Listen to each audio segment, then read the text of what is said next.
அதாவது கவிஞர் சல்மா அப்படின்னு ஒரு பெண்மணி, அதை கவிஞர் சல்மான்னு போடும்போது ஊரை ஏமாத்துறதுக்கு ஒரு முஸ்லீம் பேர் மாதிரி இருக்குது. இஸ்லாமியர்களை உங்கள் இஸ்லாமியர்களுக்கு ஒரு இது பிரதிநிதித்துவம், அதனால தான் கவிஞர் சல்மா போட்டிருக்காங்கன்னு பேசினான் திமுக அதிலெல்லாம் இஸ்லாமிய பிரதிநிதிக்காக. இப்போ இஸ்லாமியர்கள் ஞாபகம் உங்களை போமே முட்டாளாக்கியிருக்கான். ஏன்னா அந்த கவிஞர் சல்மா என்ன பண்ணுறாங்க, இன்றைக்கி போய் பதவி ஏற்கிறாங்க. இன்றைக்கி போய் பதவி ஏற்கும்போது ராஜாத்தி என்னும் நான்கிறாங்க.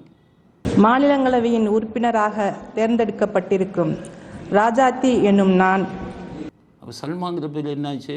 இந்த திமுகவில் இருக்கிறவனுக்கு பூரா இதே வேலை. ஒருத்தனுக்கும் ஒரிஜினல் பேர் இருக்காது.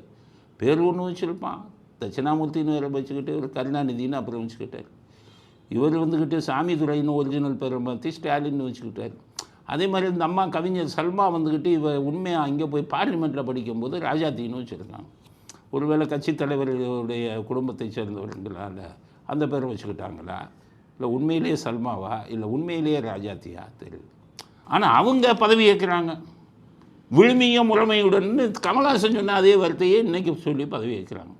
நான் இப்போது ஏற்கவிருக்கும் கடமையினை நேர்மையாக நிறைவேற்றுவேன் என்றும் விழுமிய முறைமையுடன் உறுதி கூறுகிறேன். அப்போ இது திராவிட வார்த்தை, கமல்ஹாசன் சொந்தமாக கண்டுபிடிச்சது திராவிட வார்த்தை. அதனால் விழுமிய முறைமையுடன். இனி இவங்க எல்லாம் எவன் பதவி ஏற்றாலும் விழுமிய முறைமையுடன் விழுமிய முறையுடன் அவனுக்கும் புரியாது நமக்கும் புரியாது, இப்படி ஊரை ஏமாற்றிக்கிட்டு சொல்லுவாங்கன்னு நினைக்கிறேன்.